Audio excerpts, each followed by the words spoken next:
What if your appetite isn't affecting your waistline, but it's also affecting your hair? And before you think I'm about to tell you to go on a diet, first let me stop you. The Bible has something deeper about appetite, gluttony, self-control, and how we steward the body that the Lord has given us. Because healthy hair doesn't begin with what you put on your scalp, it begins with how well your body is being nourished and cared for the inside out. So in today's episode, we're talking about a subject that might be a little uncomfortable, but could completely change the way you think about your hair. And that's, is your appetite affecting your hair? With that said, let's get started. Do you want healthy, full, manageable, natural hair in simple solutions, but struggle with finding safer options you can trust and want to take all of your time and energy to search? If so, you're in the right place. Hey, I'm Ashley, wife, mom, and Jesus BFF. I learned the secret of how to care for my hair and save time while maintaining it. Holistic care. So if you're ready for healthy hair, better health, and faith that helps you stay consistent, grab your comb, your brush, and your Bible, because it's time to grow. Hello, beautiful, and welcome back to the podcast where we're all about loving our healthy selves from hair, skin, and nutrition, and that, my friend, starts from within. Now, I don't know if you can hear what's going on in the background, but they're cutting some grass in our neighborhood, and for the first time, guys, I was able to cut our yard this week, and I was so excited. I know some of you're like, what? I've always been cutting my grass, and usually, like my husband, he cuts the grass, but I wanted to try it out, and it is a workout. I didn't realize how much of a workout it was, but just thought I'd share that. And then the other randomness I wanted to share with you is that I was trying to get back on TikTok. I took like a social media break, a long hiatus for a couple of months, and I was starting to get that feeling like maybe it's time for me to go back. But I said, if I go back on social media, I'm definitely going to be focused and not be doom scrolling and doing all the things, but really stay focused on my topic. And I tried to get back on TikTok, and it was not the ministry for me. So yes, I did a hard delete this time, and I said I would start completely over. So if you're on TikTok, eventually you'll see me, but yes, I really had to do a hard delete. So here I am, and I am ready to talk on today's topic. So, my friend, if you've been following this podcast, you already know that we've been talking about hair growth. I don't want you to think only about shampoo, oils, supplements, protective styles, or what you've been putting on your scalp. But when it comes to our hair is connected to a living body, our living body.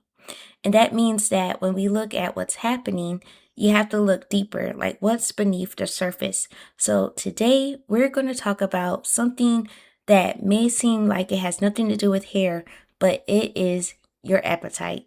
More specifically, is your appetite affecting your hair? So we're going to look at this through two different lenses. The first is hair and wellness, and of course the second is with the Lord's word, because the Bible actually has quite a lot to say when it comes to our appetite, excess, self-control, and how we're supposed to steward our bodies. Now, before we get into this, I want to make something completely clear.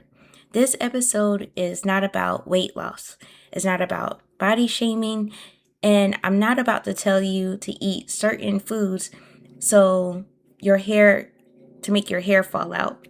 But it's definitely not about making you feel guilty every time you enjoy a meal. But we're simply going to look at this deeper and to ask ourselves, is the way that we're responding to food and the way that we're nourishing our bodies, is it actually helping us to steward our bodies the way that the Lord has given us? Because sometimes we could become so focused on finding the perfect hair product that we're not asking what is happening internally. So now, let's get into it. So first, let's focus on the body. Your body has priorities. That means that your body is constantly working to keep you alive and functioning. Your brain, your heart, your lungs, your immune system, hormones, other essential systems, they all have important jobs to perform. Now, when it comes to your hair, Well, your hair, that's important to you. But biologically, your body doesn't even consider having long, thick, healthy hair to be essential for survival. Can you imagine being on a show like Survivor and because that person couldn't survive or because you couldn't survive in the wilderness, it was because you didn't have full, thick hair? Isn't that kind of crazy?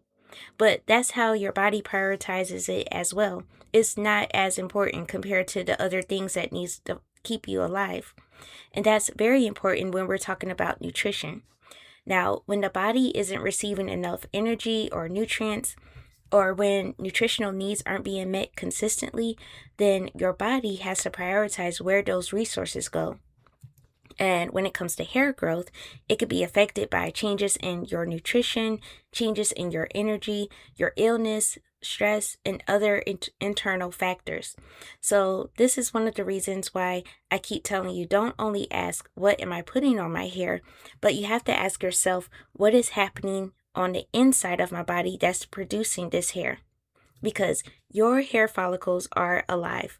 The hair shaft that has already been growing out of the scalp is not alive, but the follicle underneath your scalp is part of your living biology.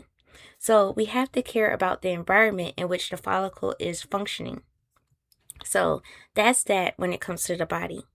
Now, let's go a little deeper. Let's talk about appetite. Now, when you have an appetite, it's not automatically bad because the Lord, He gives us alarm systems in our body. He created us with hunger. So your body, it communicates its needs to you. You get hungry, so what do? You eat, and you become satisfied. There's nothing bad about enjoying food. Food is actually a gift. The Lord has given us food, and we need food to live. We need food for energy. We need it for protein, essential fats, vitamins, and minerals. We need adequate nourishment for countless biological processes. So the issue isn't, do you enjoy food? The question is, does food control you? Now, that's where self-control comes into the conversation. And this is where scripture gives us something to think about. Now, Paul writes this in 1 Corinthians chapter 6, verse 12. And I'm actually going to go to it real quick. If you give me 1 second. 1 Corinthians chapter 6, verse 12.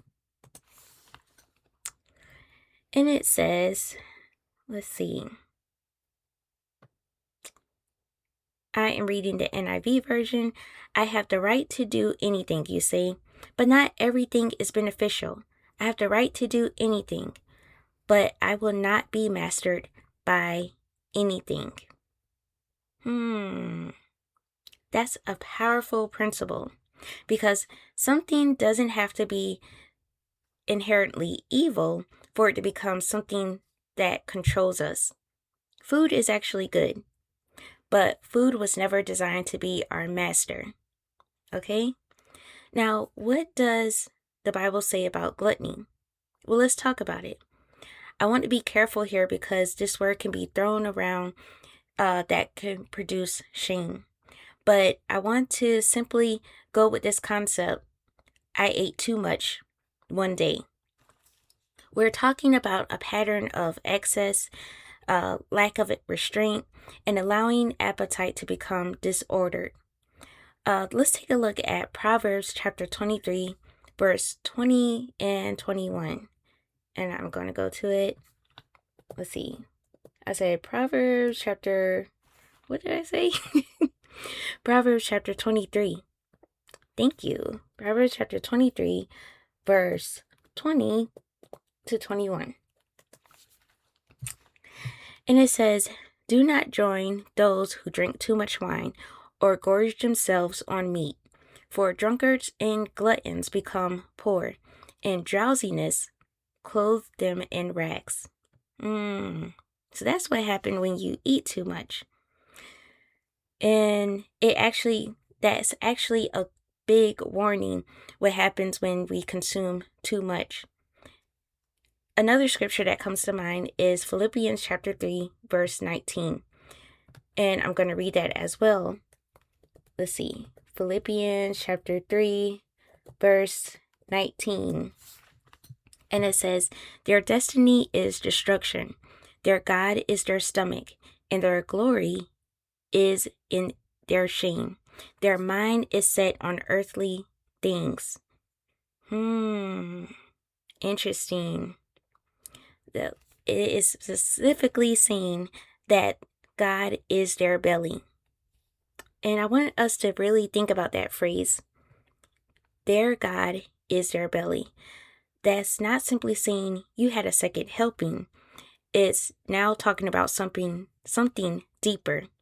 What happens when appetite becomes your authority? What happens when every craving that you have has to be obeyed? You know, especially during that time of the month when you're craving sweets, if you have a sweet tooth and you have that strong craving and you're like, oh, I gotta get something sweet, because if I don't get something sweet, then this is going to be torture. Or what happens when comfort actually becomes primarily through food, like you never satisfied until you eat a meal? What happens when you eat because you're feeling stressed, you're feeling bored, lonely, frustrated? You're just operating out of your emotions and not because your body actually needs it in that moment. And here's where I want you to pause if you haven't did it already, because this isn't just a food conversation, but it's a lordship conversation. What is actually ruling you? What is actually controlling you? What are you doing or turning to when it comes to comfort? What are you having difficulty saying no to? And that's where self-control comes in, because if you've said yes to any of this, or you know what, maybe food has been a dominating factor in my life when it comes to this, then this is where you need to really pause at. Now, one of the fruits of the Spirit listed in Galatians chapter 5, verse 22 to 23 is self-control. I actually did a book on this recently. I have a children's book series called Ella's Greatest Adventures, where I talk on different fruits of the Spirit. And so I just finished the one on self-control. And I love this because self-control, especially when it comes to what the Lord is saying, it's not simply that you need more discipline, but it's not just going through your cravings, but self-control is a part of the work that God is doing in us. And this applies to more than just food, but self-control, it affects what we eat, what we drink, how we respond to cravings, how we handle stress, how we handle sleep, how we spend our time, how we speak, how we respond emotionally, and how we care for our bodies. So when we're talking about hair restoration, I don't want you to just hear, stop eating so much, but I want you to really take in to invite the Lord into this area so you can steward your appetite in your body. That's a completely different conversation. Now, here's what's extremely important. All of this is very important, but this is even more important. When we talk about appetite and hair, I don't want you to walk away thinking that less food is automatically equaling to healthier hair, because that's not true. That is not true. And in fact, consistently not eating enough can also be a problem. There are women who are overeating, and there are also women who skip meals. They're constantly dieting. They're restricting their calories, trying to get that waistline right. They're also avoiding food groups unnecessarily, or they're eating very little because they're afraid of gaining weight. They're working out a lot without fueling their body after. So, you do that cardio workout, and then right after, you say you're not going to eat, but you really need to refuel your body with protein, or you're just trying to lose weight very, very fast. And then you start to look at your hair in the mirror and you're like, why is my hair shedding? Well, your body needs adequate nourishment. And if you're consistently underfueling your body, then that can cause stress. Hair shedding can have many possible causes, so this isn't something to diagnose yourself with. But nutrition is absolutely worth evaluating when you're experiencing changes in your hair. So this is why I don't teach eat less and your hair is going to grow. That's not what we're doing here. But we're talking about how to properly nourish your body and also be disciplined in the same moment. Now, let's make this practical. Your hair follicle is active. Hair production requires the body to have access to energy and nutrients. And when it comes to your diet contributes to the availability of things your body needs to support normal physiological functions. And certain nutritional deficiencies or inadequate intake can be associated with hair shedding or changes with how your hair actually feels. Like, you ever notice that hair texture is slightly changing and everything? That could also contribute to your nutrition as well. So if you notice this anytime, I don't want you to automatically say you need a hair vitamin, but instead you have to go backward. So ask yourself, am I actually nourishing myself consistently? Am I eating regular meals? Am I eating enough protein? Am I eating enough nutrient-dense foods? Because you could be eating a lot of food, but you're not eating enough nutrient-dense foods. Also ask yourself, are you eating enough overall? What about your fruits and vegetables? Are you drinking enough water? Are you restricting yourself? Have you been overeating? How have you been feeling? And this isn't about perfection, but it's all about patterns, recognizing those patterns. Now, here's where I want you to take it a little bit deeper. When we hear gluttony, sometimes we could think of food. I know I do. When I think of gluttony, I think back to America's Next Top Model when they were doing all of the different deadly sins, and then they did the photo shoot on gluttony. So that's where my mind goes to sometime. But what if the bigger picture or the bigger issue is excess without self-control? We can have excess in all kinds of areas. And sometimes when it comes to food, that can become our coping mechanism for everything, for what's going on. So when you take a look at your emotions, if you're feeling stressed, you eat. When you're tired, you eat. When you're frustrated, you eat. You feel rejected, you eat. You're bored, eat. Need comfort, eat. And then you start to notice that food becomes the thing that you run to. And that's when I want you to ask, what am I actually hungry for? Is it food? Or maybe you're hungry for rest. Is it really food? Or maybe you're hungry for peace, connection, comfort. Even more, you're hungry for God.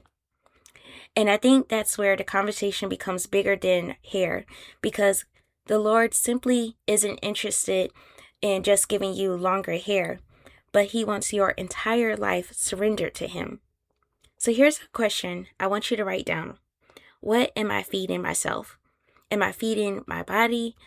Am I feeding my cravings, my emotions, my flesh? Or am I nourishing my body while allowing the Holy Spirit to teach me self-control? Those are very different things. Romans 12:1, it tells us to present our bodies as a living sacrifice, holy and acceptable to God. That means our bodies matter to God, not because appearance is everything, but because stewardship matters. Your body is something that you've been entrusted with, so caring for it isn't vanity. Neither should caring for your hair become an idol. There's a balance to it. And when we care about our hair, we could do it without worshiping our hair. And when we care about our bodies, we could do it without worshiping our bodies. And when we care about what we eat and how we enjoy food, we can do it without it becoming our master, right? So this is what I really want you to remember. If you're experiencing shedding or thinning, don't automatically assume that the Lord is punishing you because you haven't had enough self-control. No, please don't do that.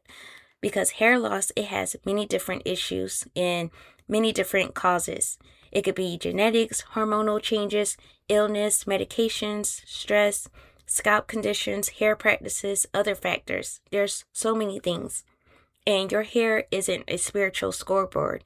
So if your hair is changing, don't condemn yourself, but investigate it.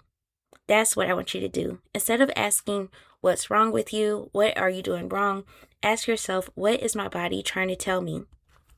Instead of, I must not have enough faith, ask yourself, what can I learn during this season? Instead of getting another hair product, I want you to ask yourself, what's happening internally and externally? That's a completely different approach. So let's make this very practical. I want you to ask yourself 3 questions this week. Question 1, is my appetite ruling me? So when you ask yourself this, I really want you to journal it if you can, but really observe how you eat. Do you regularly eat when you're not hungry because you're emotionally responding to something? Or do you feel like you have to satisfy your craving? Do you struggle to stop eating when you're satisfied? Or are you constantly thinking about food? And don't answer these questions with shame. Don't be embarrassed, but just really observe your emotions in this and become aware so you could make the change. The second question I want you to ask yourself this week is, are you adequately nourishing yourself? Now, as you're answering this, I want you to think about, are you eating enough? Are you consistently skipping meals? Are you constantly dieting? Are you getting enough protein and nutrient-dense foods? But are you afraid that you're eating enough because you're afraid of gaining weight? Because self-control, it does not mean that you're starving yourself. But biblical discipline, it doesn't mean neglecting your body's needs. So remember that. And lastly, the third question I want you to ask yourself is, what am I using food to cope with? Now, this is when you're really assessing your emotions. And when you reach for foods outside of hunger, what's happening? Are you feeling stressed? Are you lonely, overwhelmed, angry, tired, bored, sad, mad? What is going on? Now, this isn't to beat yourself up, but it's all about identifying the need beneath the behavior, because sometimes we keep trying to control the behavior without addressing what's driving it. Now, what do? We make it simple. We bring our appetite to the Lord. Don't separate your spiritual life from your physical life. You pray about it and you invite the Lord into this area. You thank Him and you ask Him for wisdom. Ask Him for self-control, because He's the one that has given us the fruits of the Spirit, and He knows that we need help with ripening and really maturing our fruit. So invite Him into this area by bringing your appetite to the Lord. The second thing you want to do is to stop labeling foods as morally good or bad. Instead, ask yourself, does this support the way I'm trying to nourish my body? The third question, or not third question, but the third thing to do is to eat to nourish and not to punish. So don't use food as a reward, and also don't use restriction as a punishment. Don't swing from one extreme to another. Okay? The fourth thing you want to do is pay attention to your patterns. So one meal, it doesn't determine your hair health, and one dessert, it doesn't determine your health. But one day of overeating, it doesn't define you either. But you have to look at that pattern and see how you respond to food and what are your triggers. The fifth thing that you want to do is don't ignore persistent hair changes. So if you're experiencing ongoing thinning, bald patches, shedding, scalp symptoms, or any other changes, don't simply assume that it's your diet, but also get appropriate professional evaluation. And when you see like a qualified healthcare professional, bring your questions about nutrition, medication, hormones, health changes, and hair practices with you. Now, friend, I know this is probably a lot, but I want you to know that your appetite isn't your enemy. Food isn't your enemy. Your body isn't your enemy, and your hair isn't your identity. The question is whether you're allowing appetite, cravings, your emotions, or excess to control you, or whether you're learning to practice biblical self-control while properly nourishing the body that the Lord has given you. Because healthy hair isn't simply about putting something on your head, but it's about understanding your entire self, your body, your mind, and your spirit. And that's what we do here on Crown Care for Healthy Hair podcast. We don't chase quick fixes. We learn to understand what's happening beneath the surface. Now, friend, if today's episode has you thinking, maybe I need to look deeper into what's affecting my hair, I want to personally invite you to my upcoming Healing Your Scalp workshop. Learn what's affecting your hair beyond products. This is a free live virtual workshop on August 25th, and we're going beyond the products sitting on your bathroom shelf. Because sometimes the answer isn't another oil, shampoo, or hair growth product. We need to look at the bigger picture. What's happening with your scalp? What could be affecting your hair beneath your surface? And what are some of the things you may need to consider before buying another product and hoping it works? That's exactly what we're going to unpack together. So if you've been struggling with hair shedding, thinning, scalp concerns, or simply feeling like you've tried everything and you still don't understand what's going on, then please come join me live. Now, go to cultivatinginnerbeauty.com to register for the Healing Your Scalp workshop on August 25th, and I will also have a link in the show notes as well. Now, if you're listening to this after the workshop has passed, don't worry. You can still visit my website and see what resources and next steps are currently available, including my one-on-one hair and wellness strategy session for women who want more guidance. And again, that's cultivatinginnerbeauty.com. I would love to have you join the workshop and all the things. So, my friend, let's stop guessing about our hair and start learning what's going on beneath the surface. I pray that this episode has blessed you, and I will talk to you later. Love ya. Bye, guys.